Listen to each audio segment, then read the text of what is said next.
परम प्रभु Shri Arvind All participants are Divya muted Janani and Shri they माँ can unmute themselves. All उपस्थित participants समस्त are muted. दिव्यात्मा मान को प्रणाम। आज आमे आलोचना करूचंती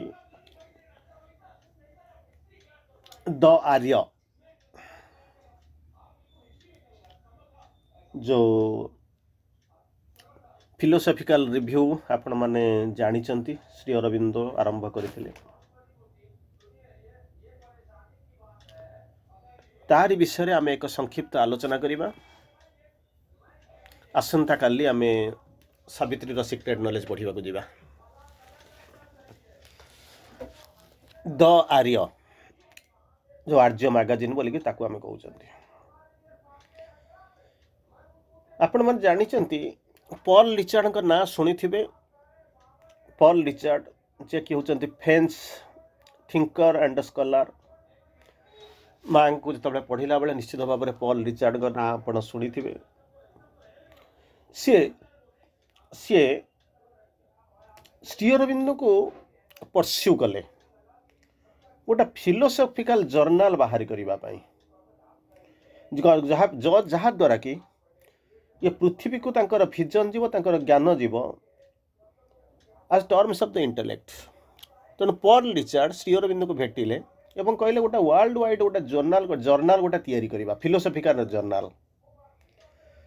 जो जर्नल द्वारा जो जर्नल जहाँ माध्यम रे तांकर विजन एवं तांकर नॉलेज जहाँ प्रभुंकर विजन और प्रभुंकर नॉलेज ये ऑलमोस्ट होता 15/8/1914 मसीह जस्ट बिगनिंग। तेणु से समय से परस्यू कले जे ये जिनस चालू तेणु यही कथा शुणी सारा जो फिलोसॉफिकल रिव्यूटा होता सेटा हूँ अगस्ट 15 1914 अगस्ट 15 1914 ता ना होता आर्य आर्य आर्य पत्रिका जहाँ को कहते। यही जो अगस्ट 15 आप जानते ये हूँ श्री अरविंद जन्मदिन अगस्ट 15 1914 जो थे कि श्री अरविंद होता 42तम जन्मदिन। कारण श्री अरविंद जन्मदिन में अनेक किसी घटी आपण मैंने किसी आभास पाई। इवेन भारत स्वाधीनता प्राप्त होती से दिन में एटा थिला 42nd बर्थडे 42तम जन्मदिन। से दिन आर्य पत्रिका प्रकाशन आरंभ है। तार परवर्ती अवस्था श्री अरविंद लिखुंट कहते 1914 रु 1920 मसीह fast sweep non stop Shri Aurobindo कौन कले आर्टिकल लिखि चलिए। श्री अरविंद कंटिन्यूअसली लिखि चलिए जहाँकि 1914 रु 1920 मसीह आरंभ होता केबे ना 1914 अगस्ट 15 तारिख जन्मदिन आरंभ करते परसुएडेड बाय पॉल रिचर्ड। तेणु सी कौन कले 1914 रु 20 पर्यंत नॉन स्टॉप लिखि चलिए फास्ट स्वीप बहुत भल चलला। श्री अरविंद लिखि चलिए whole of his work nearly 5000 pages almost 5000 page से तारी भीतर देखिए श्री अरविंद को जो बड़ बड़ लेखा गुड़ा पाँच तार आभास गुड़ाक यू आप पाई। तेणु होल जहाँ जो होता सब लिखिला 5000 पेज लिखिले मोस्ट स्ट्रेंजली किंतु बही आकार किसी आसला ना। कौन है कहानीटा है कौन पॉल रिचर्ड कहले तांकरी जन्मदिन 1914 अगस्ट 15 आरंभ कले 14 रु 20 विषय से लिखा आरंभ कले नॉनस्टॉप लिखा आरंभ कले बहुत भल चलला अप्रोक्सीमेटली 5000 पेज किंतु कौन बही आकार आसला नहीं।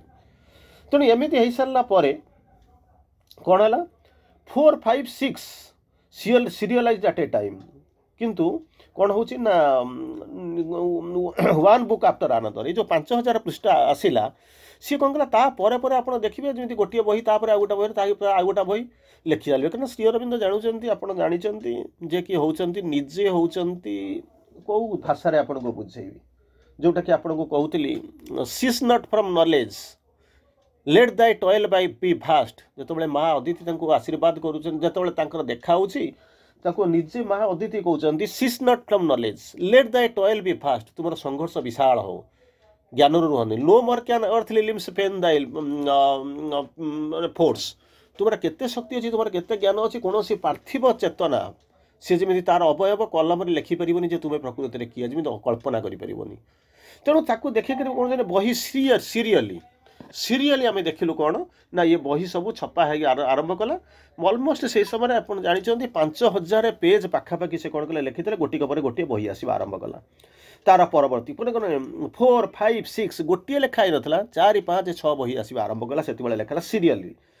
तेणु तापर किछि दिन गला परे कौन कले ना पॉल रिचार्ड फेरीगले पॉल रिचार्ड फ्रांस को फेरीगले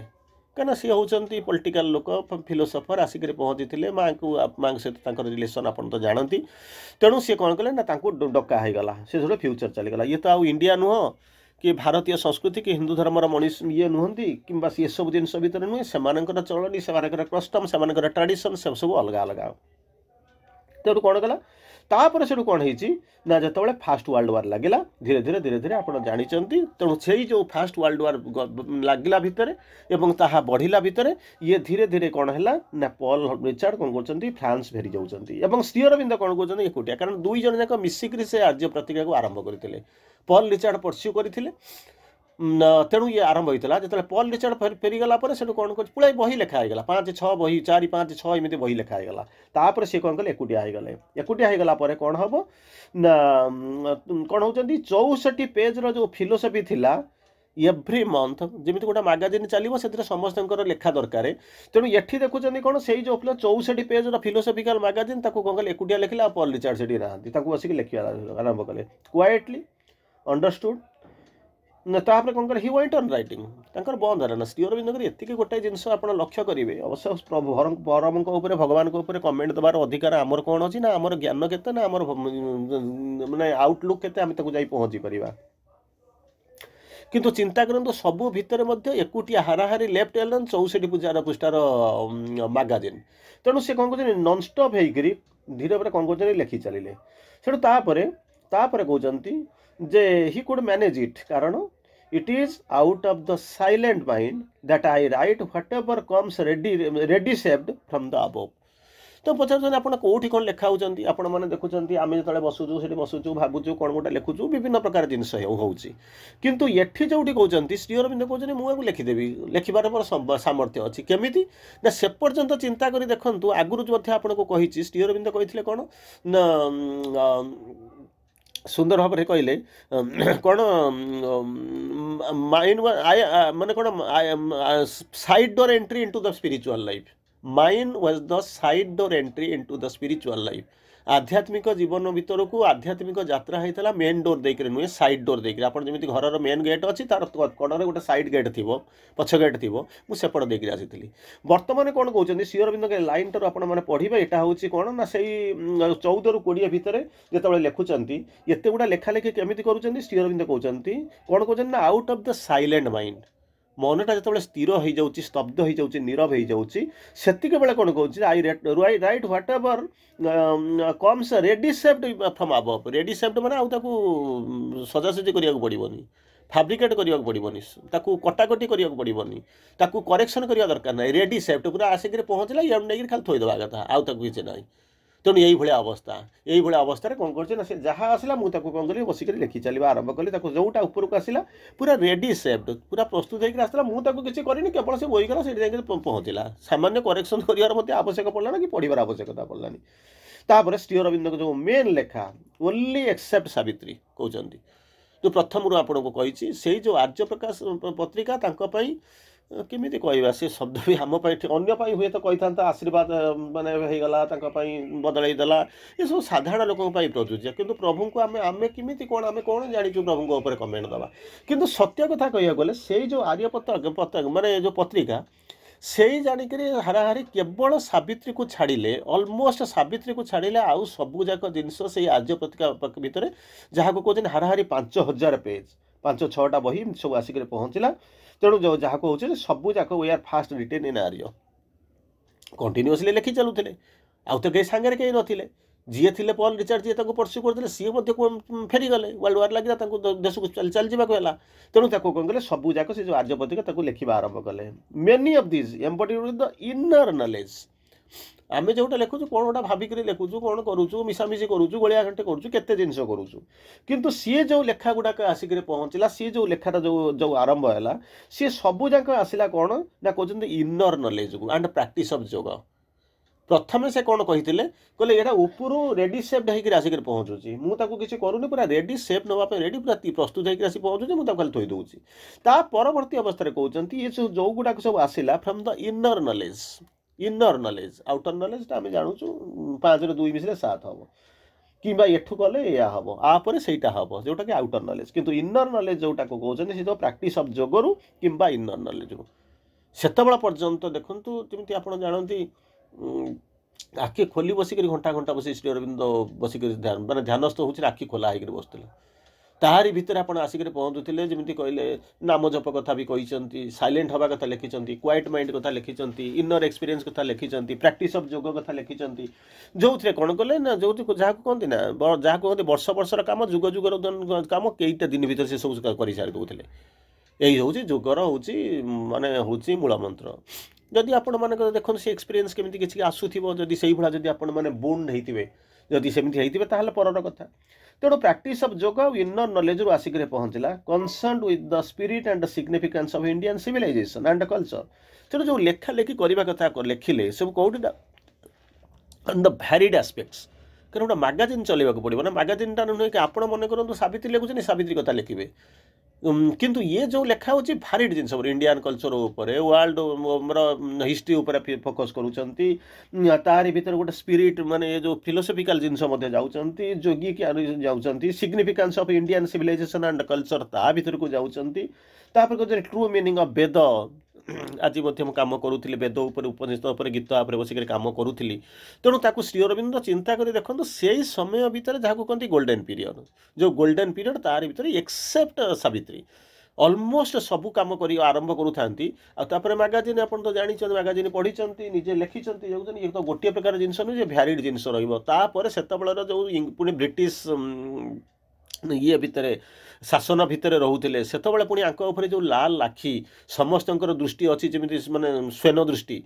तारी भितर श्री अरविंद कौन कहे लिखि चलते Indian civilisation culture true meaning of वेद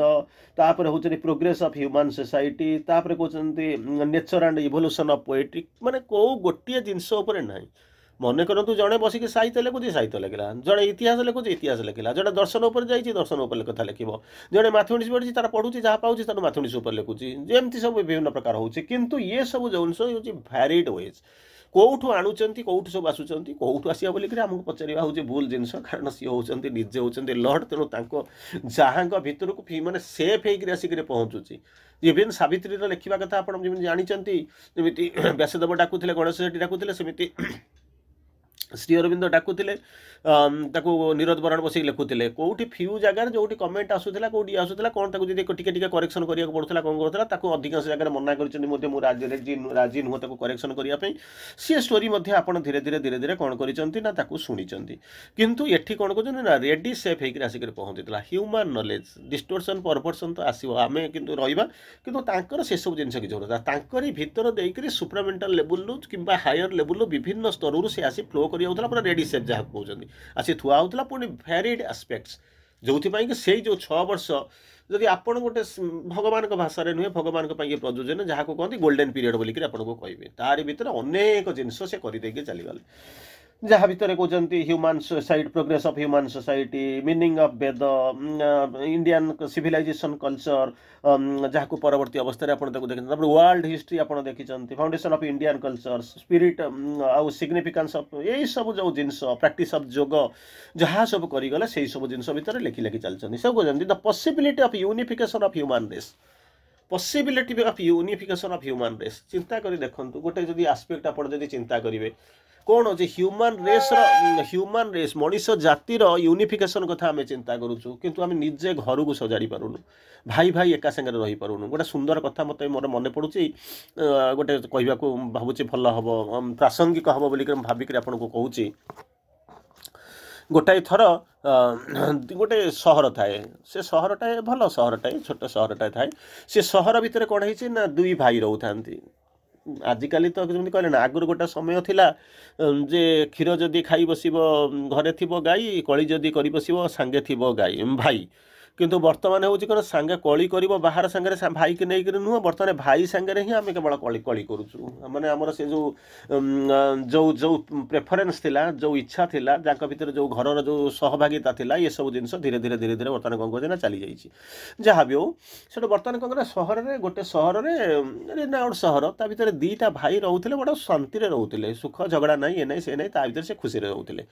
ୟାକୁ ଦେଖି ସାରିଲା ପରେ ସେପଟରେ ସେ ଚାରିପଟରେ କ'ଣ ହେଇଛି ନା ଭାଇ ଭାଗ ହେଉଛି, ଗଣ୍ଡଗୋଳ ହେଉଛି, ଝଗଡ଼ା ହେଉଛି, କେହି କାହା ସାଙ୍ଗେ ରହିପାରୁନି, ବିଭିନ୍ନ ପ୍ରକାର ପ୍ରୋବ୍ଲେମ୍ ଭିତରେ ଥାନ୍ତି। କିନ୍ତୁ ଇଏ ଯେଉଁ ଦୁଇ ଭାଇ ଅଛନ୍ତି ତାଙ୍କର କେବେ ଝଗଡ଼ା ନାହିଁ, ମନମାଳିନ୍ୟ ନାହିଁ, ଶାନ୍ତିରେ ଅଛନ୍ତି। ତେଣୁ ସେମାନେ ଯେମିତି କହନ୍ତି ଯେ ଆଙ୍କ ଭିତରେ ଯେମିତି ଗୋଟେ ହେଇଛି କ'ଣ କହିଲେ ଆପଣଙ୍କର ଯେମିତି ମଧୁ ବର୍ଷି ଯାଇଛି, ଯେମିତି ଏକ୍ସେପସନ୍, ଦେ ବିକମ୍ ଏକ୍ଜାମ୍ପଲ୍। ସହରରେ ଯଦି କିଏ କାହା ଠିକ୍ ମାନେ ଯଦି କାହାକୁ ଏକ୍ଜାମ୍ପଲ୍ ଦେବ, ସେ କହିବେ ଏଇ ଦୁଇ ଭାଇ ହେଉଛନ୍ତି ତାଙ୍କ ଭିତରେ ଲିଭିଂ ଏକ୍ଜାମ୍ପଲ୍। ତେଣୁ ଏଇଭଳିଆ ଚାଲିଥିଲା। ଗୋଟାଏ ଦିନ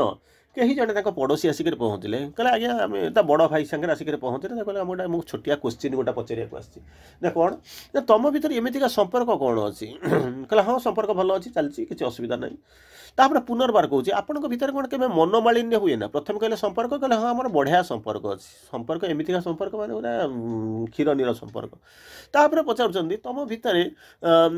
ସପୋଜ୍ ଏମିତି ଗୋଟେ ପଚାରିବାକୁ ଚାହୁଁଛି, ଜାଣିବାକୁ ଚାହୁଁଛି, କେବେ କ'ଣ ମନମାଳିନ୍ୟ ହୁଏ ନା? ବହୁତ ହୁଏ। କେମିତି ବିଚିତ୍ର କଥା, ଏପଟଟା କହୁଛ ସେପଟରେ କହୁଛ, ପ୍ରଥମେ କହୁଛ ଆମର ବହୁତ ଭଲରେ ଚାଲିଛି, ଦ୍ୱିତୀୟରେ କହୁଛ ମନମାଳିନ୍ୟ ବି ପ୍ରଚୁର ଅଛି, ଇଏ କେମିତିକା କଥା? କହିଲା ମୋତେ ଟିକେ ବୁଝେଇ ଦିଅ ନା, ବୁଝିବାକୁ ଚାହୁଁଛ ନା? ହଁ ନା, ଏଇ ହେଉଛି କଥାଟା ହେଉଛି ଏଇଭଳିଆ। ନା କ'ଣ ମନେ କରନ୍ତୁ ଆମେ ଦୁଇ ଭାଇ, ଆମ ଘର ଭିତରେ ନ୍ୟାଚୁରାଲି ଦୁଇ ଜଣ, ଏକରୁ ଦୁଇ ଥିଲା ମାନେ ସେ ଯେଉଁ କହିଲେ ନା, ଆପଣ ଯେମିତି କହନ୍ତି ଝଗଡ଼ା କରନ୍ତି କାହିଁକି ନା ଦୁଇଟା ମାଠିଆ କିମ୍ବା ମାନେ ପିତ୍ତଳ ଗରା ଯଦି ଗୋଟେ ପାଖାପାଖି ଥିବ ତାହେଲେ ବାଡ଼ିଆ ବାଡ଼ି ହେବେ, କଚରା କଚରି ହେବେ, ଠୁଙ୍ଗଟାଙ୍ଗ ହେବେ। ତେଣୁ ଇଏ ତ ଗୋଟେ କମନ୍ ଡାଇଲଗ୍ ଆପଣଙ୍କର ନା? ହଁ।